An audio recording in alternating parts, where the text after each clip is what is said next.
Bueno, hoy nuestro programa le hace especial honor a su nombre, porque vamos a ver al mundo desde el sur y específicamente vamos a observar al planeta desde la coyuntura que se vive en Venezuela, este hermoso país que avanza en paz hacia un proceso electoral presidencial en el que participa casi el 100% de la oferta político-partidista existente en este país sudamericano. Mucha gente en el mundo no lo sabe, por eso estamos hablando en el mundo desde el sur, donde la principal candidata es la conciencia política del pueblo venezolano. Esa es la principal candidata. Ahora transcurre el segundo día de postulaciones en Venezuela para las elecciones presidenciales 2024. Veamos cómo está el panorama. Este viernes continuaron las postulaciones para las elecciones presidenciales del próximo 28 de julio, donde distintas organizaciones con fines políticos asistieron al Consejo Nacional Electoral. Esta jornada de adhesión electoral se realiza con la presencia de los magistrados del Poder Electoral, o sea, los rectores, pues. Y el rector principal, Elvis Amoroso, destacó que dichas elecciones se encuentran respaldadas por la Constitución, por supuesto. Destaquemos que para este proceso solo 34 partidos políticos están habilitados, 34, donde los partidos PPT o Patria para Todos, Somos Venezuela, el Partido Verde, que es ambientalista, y Alianza para el Cambio inscribieron la candidatura de Nicolás Maduro. Mientras que el dirigente político Juan Carlos Alvarado se postuló como candidato por el partido COPEI, que significa Comité de Organización Político Electoral Independiente. Mucha gente no lo sabe, pero es el Partido Demócrata Cristiano. Y el también dirigente Antonio Ecarri, quien inscribió su candidatura por el partido Alianza del Lápiz. También es un joven de la derecha. Al concluir este periodo, el Consejo Nacional Electoral realizará la revisión de candidatos y posteriormente anunciará quiénes cumplen con los requisitos. Hay otros candidatos también que ya vamos a mencionar, no se preocupen. Pero antes de continuar profundizando en el tema, debo recordarles que a través de nuestras redes sociales, a lo largo del día, hemos sondeado la opinión de nuestros usuarios sobre el tema de hoy. Algunos ya han respondido la pregunta, pero vamos a colocarla de nuevo en pantalla, incluso con el código QR, para que ustedes se pongan al tanto y puedan participar ahora mismo. Venezuela. Bueno, avanza inscripción en el Poder Electoral, en el Consejo Nacional Electoral, de candidatos a los comicios presidenciales. Oposición y chavismo inscribieron sus postulados, un proceso que por cierto cierra el 25 de marzo, quiere decir que van a haber otros postulados sábado, domingo y probablemente el lunes. Ahora, después del 28 de julio, el día de las elecciones presidenciales, ¿qué va a pasar? ¿Cómo será Venezuela? Bueno, tenemos 4 opciones. Una es más crecimiento en paz. La otra es más confrontación política. La otra es habrá más acuerdos. Y la cuarta es seguirán injerencias. Les recuerdo que ustedes pueden responder una, aunque algunos dirán yo puedo responder todas, pero en este caso es una. Y entonces si no han participado aún pueden hacerlo a través de nuestras cuentas en X, @TelesurTV, @El Mundo en el Sur y @Guillermo Telesur, porque más adelante vamos a revisar y asociaremos todas las respuestas para observar las tendencias que ustedes están creando con esa respuesta que ustedes dan. Pero para profundizar más y mejor sobre este tema, hemos invitado a un venezolano quien está muy compenetrado, muy como que sumergido, empapado con la realidad venezolana. Es doctor en ciencias gerenciales, magíster en ciencias políticas, experto en geopolítica, fundador y director del diplomado en geopolítica. Y ustedes no me lo están preguntando y a lo mejor dirán que es poco objetivo, pero es amigo nuestro. Miguel Jaimes, bienvenido. Guillermo. ¿Cómo estás, Salud. Miguel? Todo muy bien. Un placer tenerte. Él está radicado siempre en Mérida, que es una ciudad andina hermosísima que les recomiendo a los que nos ven en el resto del mundo, y vino para acá, para Caracas, a acompañarnos en este programa. Bueno, Miguel Jaimes, todos sabemos, o muchos sabemos, tus preferencias políticas, pero yo quisiera que hoy vamos a trabajar con la parte académica, el análisis político para que en el resto del mundo puedan entender la realidad venezolana. Hoy, ¿cómo ves la situación en este proceso electoral presidencial? Un proceso electoral muy importante para Venezuela en esta nueva etapa. Se han sorteado una serie de vicisitudes, no ha sido fácil llegar hasta acá, pero se ha establecido un consenso, un equilibrio, gana el país, hay una mirada y un reconocimiento global de muchas regiones, los cuales aspiran con Venezuela a seguir estableciendo lazos desde lo diplomático, lo cultural, lo económico, en el tema energético. Y es la pieza que faltaba para que Venezuela siga integrándose dentro y sea reconocida dentro de la comunidad internacional. Esa situación se ha presentado de una manera muy especial al garantizar todos los espacios para la participación. Y eso, en definitiva y sumando, le da un gran beneficio al país, a nuestra población. Bueno, pero vamos a ver, acuérdate que este proceso, en este momento, el que marca la pauta es el poder electoral, el Consejo Nacional Electoral. Incluso los mismos aspirantes y el mismo presidente de la República están, como quien dice, obedeciendo al Consejo Nacional Electoral. Y en ese sentido, nosotros queremos escuchar justamente al rector principal, el doctor Elvis Amoroso, que a lo mejor va a decir algo parecido a lo que nosotros hemos dicho, pero es importante que lo escuchemos. Elección presidencial, que es importante que no exista ningún tipo de dudas, porque la Constitución de la República Bolivariana de Venezuela tácitamente habla de que este año iba a existir elección presidencial, ¿no? Eso lo establece la Constitución de la República Bolivariana de Venezuela. No puede existir alguien sorprendido, ni aquí ni fuera de Venezuela, de que este año hay elección presidencial. Los que cumplen los requisitos estarán aquí. El que esté al margen de la ley, al margen de la Constitución, por supuesto, o que no cumpla los requisitos, o que no los cumplió, no podrá optar por esta oportunidad que le da el pueblo de Venezuela a través de la Constitución de la República Bolivariana de Venezuela. Por eso le agradecemos a cada uno de ustedes, candidatos que van a venir durante el día de hoy, por su apego a la Constitución, a la normativa legal y a las reglas que establece el Consejo Nacional Electoral. Muchas gracias, bienvenido en nombre del Consejo Nacional Electoral. Y como decimos en el argot periodístico, leyendo entre líneas, el que entendió, entendió. Sin embargo, le voy a decir, yo creo que este fin de semana van a haber sorpresas en relación con algunos temas vinculados con el proceso electoral, sobre todo en los ámbitos de la oposición, pero no soy yo quien lo va a decir. Veamos cuáles son los candidatos que se han postulado hasta ahora. Teniendo en cuenta que Juan Carlos Alvarado por el partido COPEI y Antonio Alcarri por el partido Alianza del Lápiz realizaron su inscripción en horas de la tarde de este viernes. Además de Patria para Todos, Somos Venezuela, el Partido Verde, que es ambiental, y Alianza para el Cambio, que postularon al jefe de Estado, Nicolás Maduro. O sea, están postulando a Nicolás Maduro para la reelección. Daniel Ceballos, y me detengo un momentico aquí, Daniel Ceballos, por cierto, fue un activista opositor muy violento en el estado Táchira, hizo guarimbas y bueno... Siendo alcalde.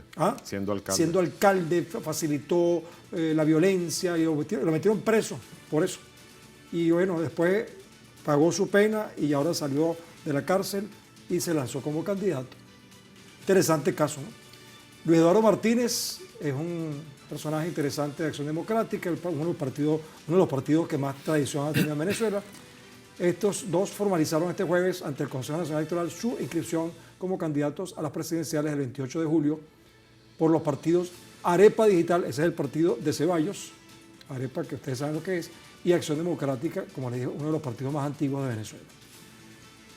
Bueno, ¿cómo ves ese escenario? Ya con estos candidatos, interesante, ¿verdad? Sí, muy interesante porque ha hablado el rector, el doctor Elvis Amoroso, y ha dicho una expresión muy significativa, la oportunidad que da el pueblo venezolano a cada uno de los candidatos, que tiene aspiraciones, legítimo, es el juego democrático, es la participación y en definitiva esto es una ganancia para nuestra sociedad.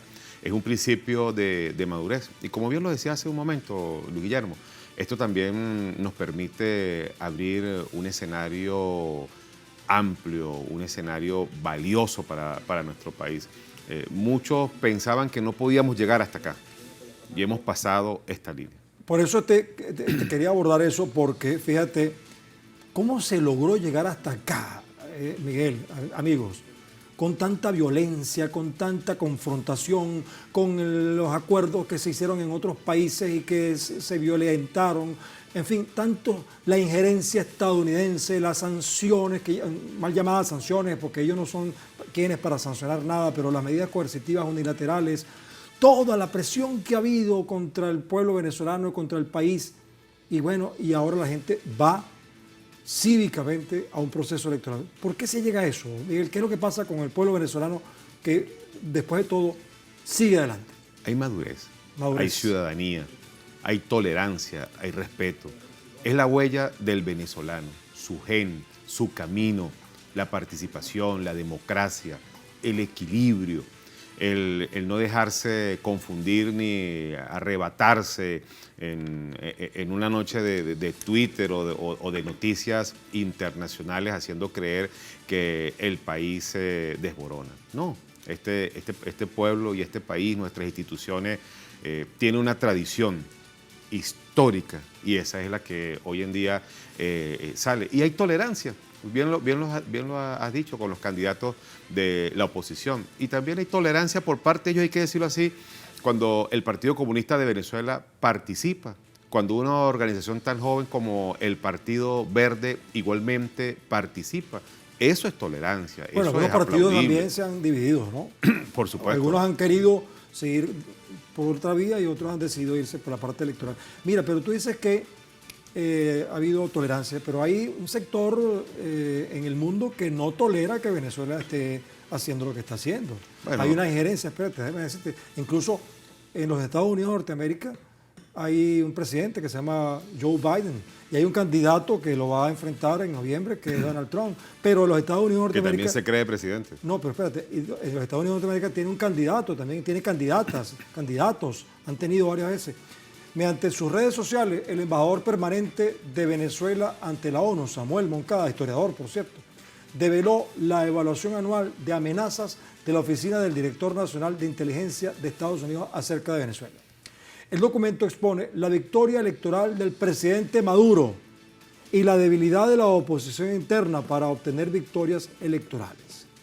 Además, el potencial violento de agitación intraestatal en Venezuela que amenaza a Estados Unidos. ¿Qué entendiste tú ahí? Suena así como a estas medidas coercitivas, suena así como a Venezuela una amenaza inusual.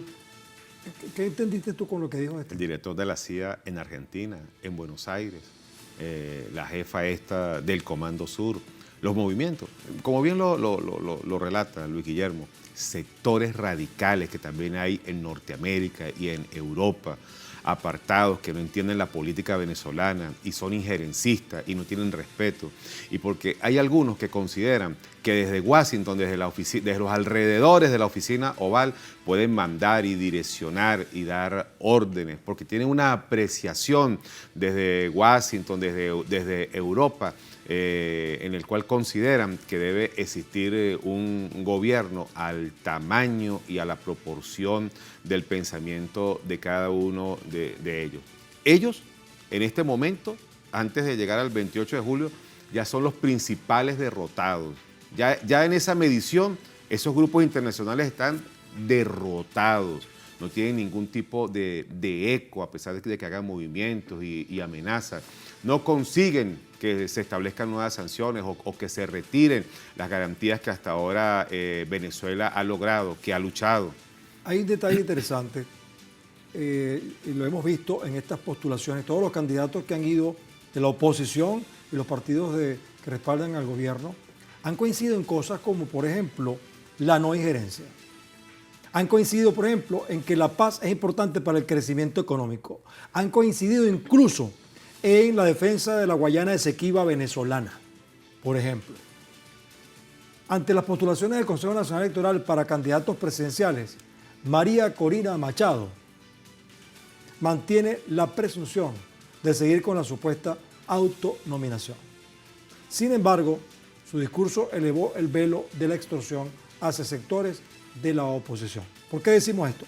Bueno, la mencionada ciudadana opositora, tal como ven allí en ese artículo, que por cierto es de la Misión Verdad, ¿verdad? Bueno, valga la redundancia, es de la Misión Verdad, ¿verdad?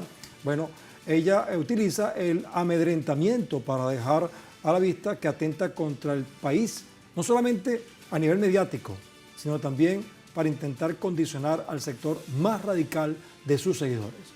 La ciudadana, la que está en pantalla, ostenta un discurso de persecución contra quienes no se plieguen a sus decisiones que inician en el autonombramiento como líder.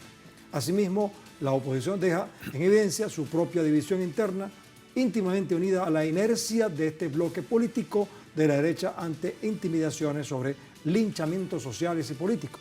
Todo esto suma un cúmulo de atentados contra el Estado y, por supuesto, contra sus instituciones, lo que deja al desnudo el mensaje violento que pretende ser llevado a cabo con apoyo de miembros de la comunidad internacional. Esto es un análisis del grupo Misión Verdad, que es un grupo de estudiosos que identifican qué es lo que está detrás de esta maraña de esta señora, que es la candidata pues, del Departamento de Estado de Estados Unidos. Ni siquiera de los presidentes, es de la doctrina Monroe, ¿verdad? De los republicanos, ni siquiera de los demócratas ha tenido el apoyo en Norteamérica, porque es una oposición muy ínfima, acabada. Mientras que hay otro sector de la oposición en Venezuela que participa, y ese es el juego democrático, y está bien, y hay que reconocerlo, que no va a Washington a pedir permiso con sus candidatos, ni se pone de acuerdo para seguir los lineamientos que salen desde el Departamento de Estado con cada uno de los que van a participar en las elecciones. Bueno, hay candidatos que no entienden eso, o candidatas que no entienden esa situación. Fíjate que con respecto a esa candidata que tú mencionas, la mencionaste, ¿no? Casi. Sí, casi. Hay candidatos, por cierto, este que vamos a mencionar ahorita, creo que se va a postular en los próximos días, mañana, el sábado, domingo, quizás el lunes. Es un candidato de la oposición que ha confrontado con ella. El diputado José Brito expresó descontento por los comentarios violentos de María Corina Machado y de la oposición. Vamos a ver qué fue lo que dijo. Ese sector vampiro es el que hoy está conspirando contra la ruta electoral. Ese sector vampiro es el que hoy tiene un enredo, que tiene al país en un enredo, en una zozobra, cuando esto pudiera estar dilucidado desde hace mucho tiempo y Venezuela estuviese preparándose para que esta próxima semana estuviésemos presentando una candidatura ante el Consejo Nacional Electoral que signifique la esperanza de cambio. Pero como esos vampiros, vividores, desangradores, no solamente desangran al gobierno de Nicolás Maduro, desangran a los Estados Unidos, desangran a la comunidad internacional, desangran al pueblo de Venezuela, a esos chulos que hoy, desde hoy los califico como los vampiros de la PUC, María Machado, Julio Borges, Juan Guaidó, todos esos son, bueno, esos y todos sus aláteres son los vampiros. Este es un representante de la oposición y vamos a aclarar un poco para quienes no saben en el resto del mundo estos términos, ¿no? Bueno, todos sabemos lo que es un vampiro, ¿no? Que chupa sangre, ¿no? Pero él se refiere justamente a Juan Guaidó, a esta señora, al otro, a esta gente que, bueno, que estimuló las medidas coercitivas unilaterales y que además logró llevarse dinero de la Citgo, de otros bienes que le fueron expropiados a Venezuela. Por eso se llama vampiro, porque le chupó sangre no solamente a Venezuela, sino incluso a los Estados Unidos, que le dieron dinero para que hicieran estas conspiraciones. Mientras que los sectores de la oposición, como el caso de esta señora, los llaman a ellos los alacranes, porque se clavan la ponzoña entre ellos mismos. Pero bueno, esto es lo que está pasando. Ya esto como que va bajando. Ya el escenario electoral es otro, ¿no? Parece que el grupo más radical no está enfrentando al gobierno. Parece que el grupo más radical está enfrentando a los mismos seguidores de la derecha, de la oposición en Venezuela, porque bueno, se han dividido, su campaña ha sido dirigida contra ellos mismos, porque no quieren dar una oportunidad que vaya más allá. No se entiende que la oposición tiene que ser plural, amplia, que hay que cambiar los resortes que hay allí, los personajes, las caras, el discurso discurso, la propuesta del país. Pero fíjate que varios, o la mayoría de los sectores de la oposición entendieron que la vía correcta es el proceso electoral y por eso están colocando... Y un sector radical se opone a esa vía correcta de la oposición que quiere participar, que se quiere medir, que es legítimo y que es respetable en cualquier sociedad del mundo, de la región. Y eso nosotros tenemos que aplaudirlo, porque eso es lo que nosotros habíamos también pedido por parte de la oposición, ese equilibrio, esa participación equilibrada. Y como bien lo señalabas, Luis, los 3 puntos en que se ha coincidido. Muy importante el tema de Guyana. Es uno de los más valiosos, porque es la soberanía de Venezuela, es el respeto, es el cuidar los recursos. Guyana es Esequiba venezolana. Entonces, que estos sectores reconozcan el respeto y que reconozcan la soberanía que Venezuela tiene sobre este espacio geopolítico, geoestratégico, que forma parte de nuestra seguridad y defensa, y que también es un componente muy importante de las relaciones internacionales, que hayan llegado hasta allí, es valioso, es importante. Bueno, cualquier candidato, cualquiera que sea, de la oposición o del gobierno, que se le ocurra decir que el Esequibo no es de Venezuela, pierde las elecciones aquí, porque aquí el 100% de los venezolanos. Y hay que también reconocer algo, ¿no? Cuando vemos a estos sectores que han sido radicales, como algunos de los que ha señalado, que se sientan al lado también para este compromiso electoral con el Partido Comunista de Venezuela. Es también importante y también es una madurez política por parte de estos sectores. De todas maneras, es importante que sepamos que, como en la política nada es blanco y negro, sino que hay matices. Ahorita estamos hablando, digamos, con cierta armonía porque estamos viendo un proceso electoral que se va dando en el cronograma, pero tú sabes que siempre va a haber gente que quiera perturbar. A los intereses, de los poderes fácticos les interesa que en Venezuela haya un desorden, un caos, para pescar en río revuelto. De aquí al 28 de julio, ¿tú ves un horizonte que sea riesgoso, peligroso, amenazante? Lo primero, la primera confianza que tenemos el pueblo de Venezuela es en sus instituciones, es en sus cuerpos de seguridad, su inteligencia.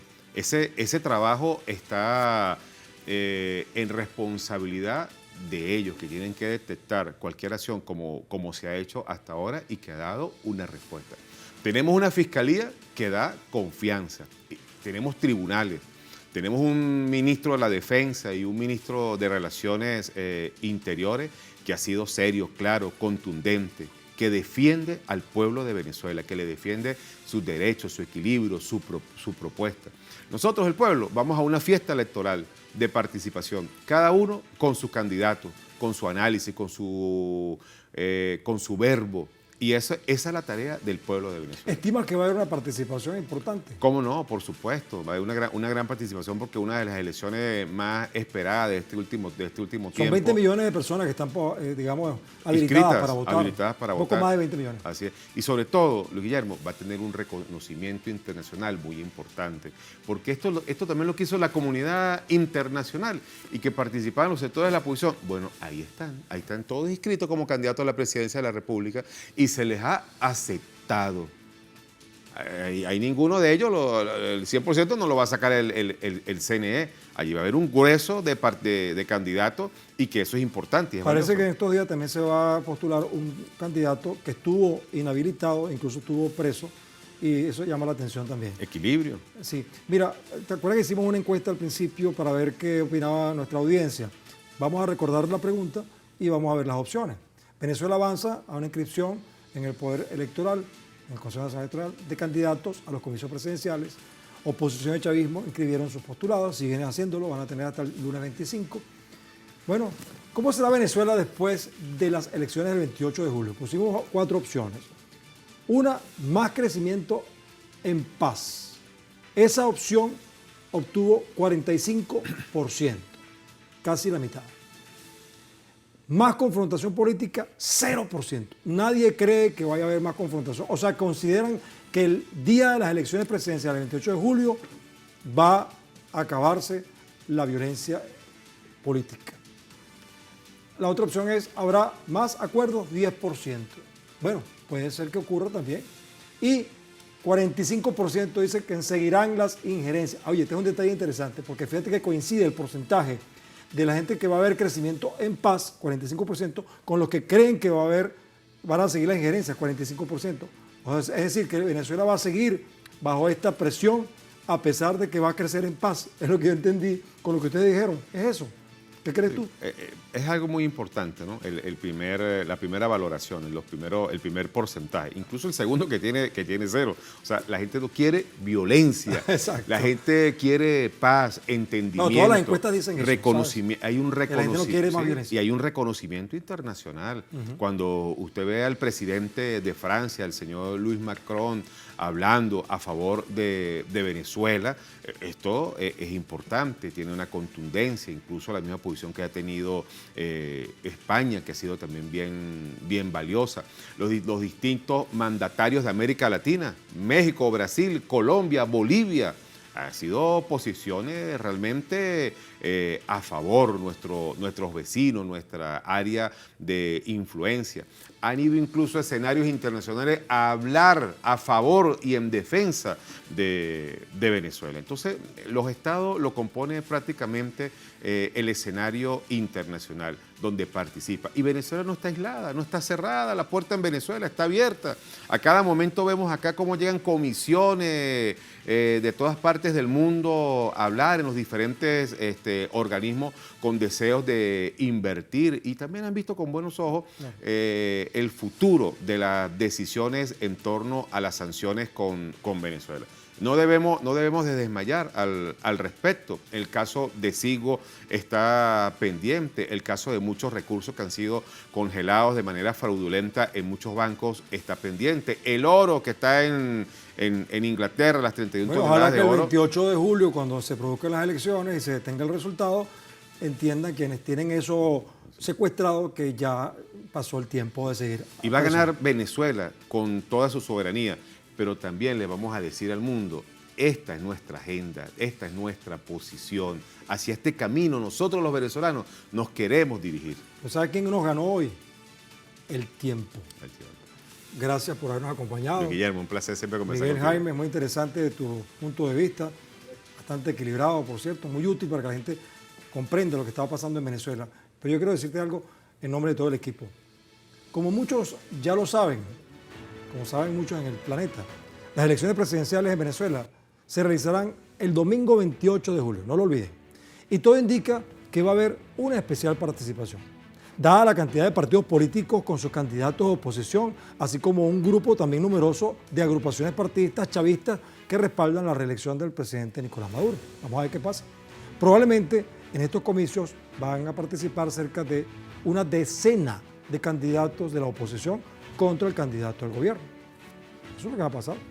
Y esto ocurre tras duras pruebas que ha vivido el pueblo venezolano como consecuencia de las ambiciosas y violentas intervenciones y manipulaciones de los poderes fácticos transnacionales que quieren controlar el destino político de Venezuela y, por tanto, las riquezas que posee esta nación, en la que todos los candidatos han coincidido en unificar fuerzas para garantizar la paz democrática, para apuntalar el crecimiento económico, la defensa de la Guayana Esequiba venezolana y la no injerencia en los asuntos internos en este país, cuyo resultado electoral seguirá siendo referencia para el mundo desde el sur.